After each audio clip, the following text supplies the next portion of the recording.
so alif lam mim so Allahu alamu bi muradihi bi dhalik Ọlọ́run ló mọ̀ tó gbà lérò pẹ̀lú ẹ̀ so àní máa yà káàkiri ọ̀rọ̀ táwọn afa sọ lórí ẹ̀ mọ́ dhalika ìtumọ̀ ẹ̀ ní hadha ẹgbẹ́ dálíkà tẹ́lẹ̀ dẹ̀rẹ́ ó ń túmọ̀ sí pé ẹni tó bá jìnnà sí wa Ọlọ́run wa fi ń túmọ̀ pé ìtumọ̀ ní pé eléyìí dálíkà alkitab ìtumọ̀ ní hadha alkitab tíra yìí o ìyẹn Qur'ani yìí o alladhi yakra'uhu Muhammadun èyí tá nẹ́bí ń káì la rayba ìtumọ̀ la rayba ń bẹ̀rẹ̀ ní kíni o la shakka wọ́n lè fún wọn lọ́wọ́ option pé la rayba wọ́n wá fún option méjì rẹ̀ la shakka ẹ̀rí la dayr so la shakka náà ni pé kíni o la rayba kò síyè méjì fíhì nínú Qur'ani yẹn o pé Ọlọ́run fi ń tọ́ka sí fíhì nínú Qur'ani tá a sọ yìí o pẹ̀lú bí tá a ṣe sọ kalẹ̀ yìí ìtumọ̀ ní pé látọ̀dọ̀ Ọlọ́run ọba àlekẹ́ ọlá ló ti wá látàdẹ̀ fi síbẹ̀ wọ́n máa ń fi ṣe náfúyù ní pé tí ò exist kò sí tó ń jẹ́ iyèméjì mẹ́ pé ó ní húdà pé ìyẹn ni pé àádìn sáàbù gbogbo àwọn ibi tí wọ́n ti ń kó ti náà wò ṣe gbogbo ẹ̀lẹ́ sọ̀kọ́ àwọn ọmọ ìyá káàkiri ìtumọ̀ húdà ni pé àádìn tó ń fi ní mọ̀nà olùfini mọ̀nà ní Kùránì jẹ́ nígbà tá a sọ pé kò sí iyèméjì bẹ́ẹ̀ yẹn yóò wá máa fi wá mọ̀nà yóò máa jẹ́ olùfini mọ̀nà lilmuttaqin fáwọn olùpayọ̀ Ọlọ́run kí làwọn àwọn wo ni as-sairina ila taqwa àwọn tí wọ́n ń ṣẹ́rí lọ síbi kíni o tí wọ́n ń ṣẹ́rí lọ síbi ìpayọ̀ Ọlọ́run bimtithalil awamiri pẹ̀lú wípé wọ́n ń tẹ̀ láṣẹ wàsínábì nàwáhì wọ́n sì ń jìnnà sáwọn nǹkan tọ́lọ́run tó kọ̀ pé kẹ́ ẹ má ṣe lètìkọ́ ìhìm wọ́n fi yẹn páyà bidhalika an-nar wọ́n fi tí wọ́n ṣe pé wọ́n ń tẹ̀ láṣẹ Ọlọ́run wọ́n jìnnà sí tọ́lọ́run ò fẹ́ yẹn o wọ́n fi ń páyà náà lètìkọ́ ìhìm torí wípé wọ́n fi tí wọ́n ṣe yẹn páyà lètìkọ́ ìhìm bidhalika wọ́n fi tí wọ́n ṣe yẹn wípé wọ́n ń páyà Ọlọ́run wọ́n ń dẹni tó mọ̀nà lọ síbi ìmọ̀nà Qur'an wọ́n fi ń páyà náà ni alladhina yu'minun àwọn tó ṣe pé kí ni o yu'minuna ń bi àyà èyí tó mẹ́ni yusaddiquna àwọn tí wọ́n ń gbà lódodo bil ghaibi nǹkan kọ̀kọ̀ ma ghaba anhum in tó pamọ́ fún wọn minal ba'thi níbi ìgbédìde wal jannati àti ibi àlùjánà tí wọ́n rí wan nari àti iná tí wọ́n rí wọ́n sì gbà lódodo bá Nábì ṣe sọ báyìí wọ́n sì gbà pé wà lóòótọ́ wa yuqimuna as-salah kì í ṣe yẹn nìkan o wọ́n ń gbèrú dúró ìtumọ̀ ní kí ni o ay ya'tuna biha bihuquqiha wọ́n ń kírun náà pẹ̀lú àwọn ìwọ rẹ̀ wọ́n ń pè wọn fi kan lẹ̀ láì kí wọn ṣá akíkandá kan sí bẹ́ẹ̀ náà ni wọ́n yìí ṣe ti ń kírun bálabàla. nígbà tó lọ tó tẹ̀síwájú ó ní wa mimma razaqnahum ìtumọ̀ razaqnahum bí ay a'tainahum nínú ń ta fún wọn kì í ṣe gbogbo ẹ̀ nínú apá nǹkan nínú ń ta fún wọn o yunfiquna wọ́n náà ay fi ta'atillah wọ́n náà síbi títẹ̀lé tọ́lọ́hun wọ́n ní walladhina yu'minuna bima unzila ilayk àwọn tí wọ́n nígbàgbọ́ pẹ̀lú ń ta sọ̀kalẹ̀ fún ẹ ayé al-Qur'an ń ta sọ̀kalẹ̀ fún ànábì náà ní Qur'an ń ta fún un nìyẹn àwọn tí wọ́n nígbàgbọ́ nù rẹ̀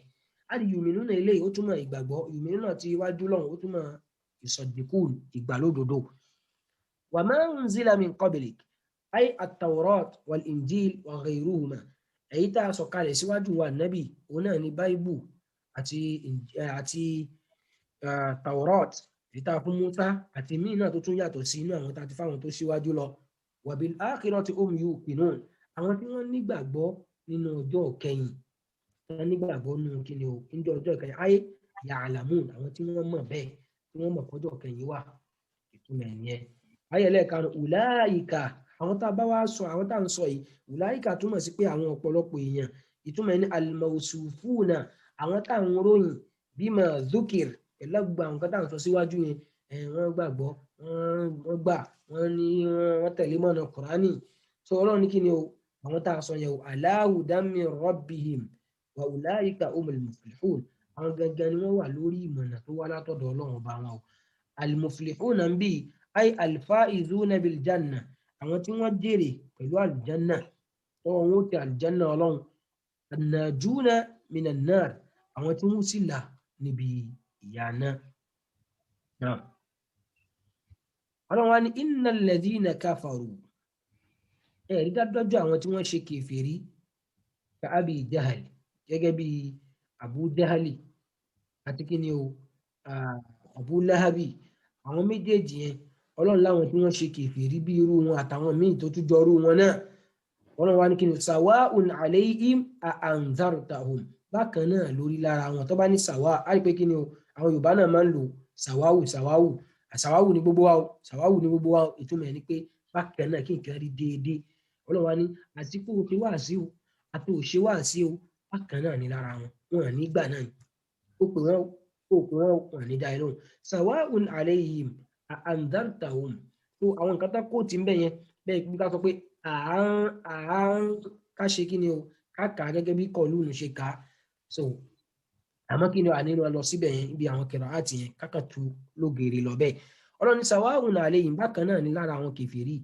anzartahum bóyá o tiẹ̀ ṣe wáàsí fún wọn am lam tunzirhum la yu'minun àbó o tiẹ̀ ṣe wáàsí fún wọn wọn ní gbà li'ilmi Allahi minhum torí pé ọlọ́run ní ìmọ̀ tọ́lọ́run ti mọ̀ ń pa wọn náà tẹ́lẹ̀ àti tó ti kọ́ mọ́ wọn lórí ibú tẹ́lẹ̀ li'ilmi Allahi minhum torí pé ọlọ́run mọ̀ wọn dáadáa minhum dhalika ọlọ́run mọ̀ pé ìyẹn ó ṣẹlẹ̀ látọ̀dọ̀ wọn fala tatma'u fi imanihim má ro kan pé wọ́n gbà pé wọ́n ní gbàgbọ́ wal inzaru ìtumọ̀ inzaru ń bí ìkìlọ̀ tọ́lọ́run sọ pé kó bá kìlọ̀ fún wọn ní gbọ́ ìtumọ̀ ẹni ilamun ma'a takhwifin ìsọ fún wọn kó polongo fún wọn pé tọ́lọ́run fẹ́ rè ma'a takhwif kó sì tún dáyà já wọn bẹ̀ láàtẹ̀ bá ṣe èyí náà ní ìyá ní gbogbo tó bá wù kó sọ ìwọ̀n nígbà khatama Allahu ala qulubihim ọlọ́run ti fèdí dídí ọkàn wọn ìtumọ̀ yẹn pé yíyan tọ́ba alayha ó ti búlọ́ọ̀kù ọkàn yẹn wastawthaqa fala yadkhuluha khayrun ó ti ọkàn yẹn ti lé wọn ti sópa oore kankan ò ní wọbẹ̀. wa ala sam'ihim ay mawadi'ihi ọlọ́run ti di ibi tí máa ti lè wọ̀ tó lè wọ̀ nínú tí wọn náà ó ti di pa fala yantafi'una bima yasma'unahu wọn ní ṣàǹfààní pẹ̀lú tí wọ́n gbọ́ minal haqqi tó ti wù kó dòdòdó tó yẹn òdodo tí wọ́n gbọ́ yẹn kò ní ṣàwọn láǹfààní o. wa ala absarihim gishawa ojú wọn náà àti fèdídí dí ojú wọn àti bò wọn lójú ay gita'un kọ́fà ti wà lójú wọn àbó ti wà lójú wọn ẹ̀rí wala yabsuruna al-haqq wọn lè lajú báyìí kan lódodo kódà bẹ́ẹ̀ bá fẹ́ ti bọ̀ wọn lójú báyìí wọn lè gbà wọn lè rí náà ni ọlọ́run ó ti fi nǹkan dí wọn lójú pa pẹ̀lú iṣẹ́ burúkú fẹ́ ṣe. walahum adhabun azim ìyà ńlá ń bẹ fún wọn ìyà tó tóbi ay qawiyyun da'imun ìyà tó nípọn tó tóbi tó lágbára da'imun tí ó máa lọ gbére. àwọn àyà tó wá ń bọ̀ yìí ọlọ́run sọ yẹn kalẹ̀ níbi àwọn mùnáfìkì ó fi sọ̀rọ̀ pa àwọn mùnáfìkì wa nazala fil munafiqin inú tó sọ kalẹ̀ ọlọ́run fi sọ̀rọ̀ pa àwọn mùnáfìkì ó náà láyà ilé pé wa minan nas ó ń bẹ nínú àwọn èèyàn ayé àwọn mùnáfìkì ọlọ́run sọ yẹn ó ń bẹ nínú wọn gẹ́gẹ́ man yaqulu amanna billah tí wọ́n sọ pé àwa nígbàgbọ́ nú Allah wa bil yawmil akhir àtijọ́ kẹyìn kí ni túmọ̀ yawmil akhir ń bí ayé yawmil qiyamah ọjọ́ tá a dìde li'annahu akhirul yawm òun náà lọ́jọ́ tí ó kẹ́yìn láyé ọjọ́ tá a lù gbẹ̀yìn láyé náà lọ́jọ́ al-qiyamah yẹn tí gbogbo ẹ̀dá yóò lọ sọ́dọ̀ ọlọ́run. wa ma hum bi mu'minin àwọn tá a sì ń sọ tó ti ń sọ pé mùmìnì làwọn yìí àwọn nígbàgbọ́ nú ọlọ́run àtijọ́ kẹ́yìn wọn ń ṣe mùmìnì o wọn ń ṣe olùgbàgbọ́ òdodo o pé ọlọ́run fi kí ni ó fi yẹn tọ̀ pa Nabi sallam ìtàn kò tí wájú yẹn bẹ́ẹ̀ kàn wá kó má dàrú mọ́ wa lọ́wọ́ yukhadi'una Allaha walladhina amanu wọ́n ṣe kí ni o wọ́n ń ṣe ìtànjẹ wọ́n rò bá wọn tan ọlọ́run jẹ àtàwọn tó gbọ́ ọlọ́run gbọ́ kí ni ìtumọ̀ rẹ̀ bí izhari khilafi ma abtanuhu wọ́n ń fi hàn ìyàtọ̀ ohun tí wọ́n ń tán dè sínú wọn ọ̀tọ̀ wọ́n fẹ̀jẹ̀ sínú wọn tutọ́ funfun jáde tọ́ba rà nábì wọn nábì yá òjíṣẹ́ ní àgbáyé dojẹ́ o tọ́ba rà wọn ìgbàgbọ́ òdodo wọn máa bá wọn fẹ́ yín àwọn tọ̀ ní tí wọ́n lọ yìí sọ tọ́ba dọ́dọ̀ àwọn èèyàn wọn á padà káyà yẹn nísàlẹ̀ ọlọ́run kí ni o bí yukhadi'una Allaha walladhina amanu ìtumọ̀ ẹni bí izhari khilafi izharu ní ká fi nǹkan hàn ọ̀nà làwọn onítẹ̀jú ìdè náà fi máa ń lò bí izhari pẹ̀lú mímọ́ fi hàn khilaf ní opposite ma abtanuhu látara bátínù inú nǹkan fi sínú wọn ọ̀tọ̀ ní nǹkan fi sínú ọ̀tọ̀ ní nǹkan fi hàn síta minal kúkúrì èyí tó wà nínú wọn yẹn ni ìṣe kèfèrí sọ́lọ́run liyadfa'u anhum ahkamahu ad-dunyawiyya torí pé wọ́n máa ṣe bí pa wọn jẹ́ mùmínì láti lè bá a lè fi dá ipa káwọn ìdájọ́ pé kèfèrí ní táwọn yóò máa pè wọ́n láyé yẹn wọ́n ń fi yẹn disguise àmọ́ tí wọ́n lè farapamọ́ fọ́lọ́run kèfèrí náà wulẹ̀ ni wọ́n tẹ́lẹ̀ pẹ̀lú tó wà lọ́kàn wọn yẹn àmọ́ wọ́n gbé ìmánì sójú láti lè má bàa jẹ́ pé káwọn èèyàn dájọ́ kèfèrí fún wọn àbí irú ìyà tó yẹ kó jẹ kèfèrí lásìkò yẹn kán lè bá fi kíni o kán lè bá fi wé ìfẹ́ fúnra wọn Ọlọ́run ní wa ma yakhda'una illa anfusahum wọ́n ń tanra wọn jẹ ni li'anna wabala khida'ihim torí pé ìjìyà ẹ̀tàn tán ṣe yẹn raji'un ilayhim ń bọ̀ wá ṣẹ́rí padà bá wọn ẹ̀rí wọ́n dami síwájú ni wọ́n bọ̀ wá tẹ̀lẹ̀ tútù fayuftadhuna wọ́n padà dójútì wọn fi dunya wọ́n rí dójútì láyé kí ni dójútì ayé tí wọ́n rí yẹn bí tila'illahi nabiyyahu torí pé Ọlọ́run ó jẹ́ ká nábì ó mọ̀ alama abtọ̀nù tí wọ́n fi sọ́kàn yẹn Ọlọ́run kàn mọ́ náà fún nábì mọ̀ ni kì í ṣe fún nábì mọ̀ kọ̀ọ̀kan àmọ́ Ọlọ́run ó tó àṣírí wọn eléyìí tó ń wò tó ń kí ẹ tó ní mùsùlùmí lòun kèfèrí ni o sí pé wọ́n ṣe nìyẹn ànábì nìkan ni ó mọ̀ wọn Ọlọ́run ó jẹ́ ká nábì mọ̀ wọn láyé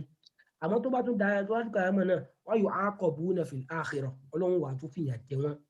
ìkọ́ọ̀bù ní ìyà lánà azab yóò aqabuna wọn tún wá jẹ wọn yà tó wá tún di kí ni fil akhirati tó wá dijọ́ gbé al-qiyamah wa ma yash'urun àwọn onímọ̀ wọn àmọ̀ pọ́nlọ̀ ti jẹ́ ká nábì mọ̀ wọn àmọ̀ pọ́nlọ̀ mọ ìdè wọn wa ma yash'urun túmọ̀ ní kí ni wọn àmọ̀ ay ya'lamun wọn àmọ̀ yìí pé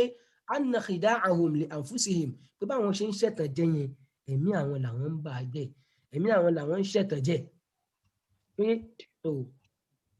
bákan náà ó ní nọ́mbà 10 tó tẹ̀lé so mukhada'an bí pé kéèyàn máa ṣe kí ni o wọ́n ìmọ̀ tọ́lọ́run jẹ pé wọ́n tọ́lọ́run jẹ yẹn so bí ìgbà téèyàn sọ pé mo fìyà ìkọ́ọ̀bù mẹ́rin pé èèyàn fìyà jẹ lágbájá pé tó fi qulubihim maradun so ìtumọ̀ tó kàn gbé wá ní ànímọ̀ yà káàkiri torí pé à ń ṣe bí ìgbà tó pa wà ń kíláàsì ni fi qulubihim maradun nínú ọkàn wọn yẹn o àárẹ̀ wà ń bẹ àárẹ̀ wo lọ́lọ́run sọ kí ni ìtumọ̀ maradun mi bóyá orí fífọ́ àbí ẹ̀dọ̀ dúdùn ló bá wọn pé maradun tọ́lọ́run sọ bẹ́ẹ̀ ni ṣákù iyèméjì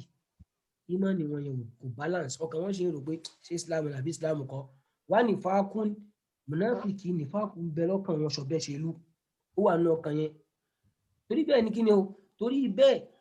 ìṣe ní fàákùn yẹn fọwọ́ yumridu qulubahum òun ní wọ́n á jẹ́ kọ́kàn wọn ó ṣàárẹ̀ yìí ní káàárẹ̀ bọ́kàn wọn ìṣeyèméjì sọ́lọ́run yẹn ìmọ̀ gbà ń tọ́lọ́run mú wá yẹn ayé yud'ifuha òun gangan ní ṣe kí ni o òun ní jẹ́ ọkàn yóò máa lẹ ayé yud'ifuha òun ní dọ̀ áfà ọkàn yẹn tó bó ṣe lọ nìyẹn òun ní dọ̀ áfà ọkàn òun ló ń sọkàn wọn dàárẹ̀ torí pé wọn àwùlẹ̀ nígbàgbọ́ yẹn ẹgbẹ́ tá pé èèyàn bá nígbàgbọ́ tí gbàgbọ́ yẹn dúró ni tó kò ní ṣàmọ́ dá òtún mọ́ tó ọkàn tí ò ní ṣàárẹ̀ mọ́ ó ti dọ́lọ̀ mọ́ nìyẹn ìtumọ̀ pé ó ń ṣàárẹ̀ ń bẹ yẹn òun náà ni pé kí ni kò dúró lójú kan kò tébù Ọlọ́run wa lahum azabun alimun ìyà ẹlẹ́ta ìlérò ń bẹ fún wọn o fazadahumullahu marada àárẹ̀ tí wà lọ́kàn tẹ́lẹ̀ Ọlọ́run wá tún wá lékún àárẹ̀ yẹn ìtumọ̀ ẹ̀ ní pé kí ni o àárẹ̀ tọ́lọ́run tún jẹ́ ó lékún sọ́kàn wọn ìbànújẹ́ tọ́lọ́run tún jẹ́ ó tún bá wọn yẹn bima anzalahu minal qur'ani likufrihim bihi ìtọ́lọ́run tún sọ̀kalẹ̀ sí qur'ani tó sọ̀kalẹ̀ láti inú qur'ani yẹn àti àìnígbàgbọ́ rẹ̀ tán ṣe kèfèrí sí qur'ani yẹn ó tún jẹ́ ìlékún fún àárẹ̀ tó ti wà lọ́kàn wọn náà tẹ́lẹ̀ bàtà nábì pé rẹ̀ ló jíṣẹ́ fún kò gbà wọn gbà fún nígbà tí qur'ani tún bẹ̀rẹ̀ sí sọ̀kalẹ̀ so tó sì ta wọn láyà pé ẹ múlò ẹ̀wà tán rí mú wáyẹn ó tún jẹ́ káàárẹ̀ ọkàn wọn tún pọ̀ sí náà tó ti bẹ́ẹ̀ wọn tó gbà sílá walahum azabun alimun ay mu'limun ìyà ẹlẹ́ta ìlérò ìyà téèyàn yóò máa jẹ tí yóò máa kérora yóò máa bá wọn yóò máa jẹ tiwọn bima kanu yakribun tó tá a bá pè ní yakrib torí pé kìrá wà ń bẹ a lè ka yakribun a lè pa ní yukazibun méjèèjì náà ló lọ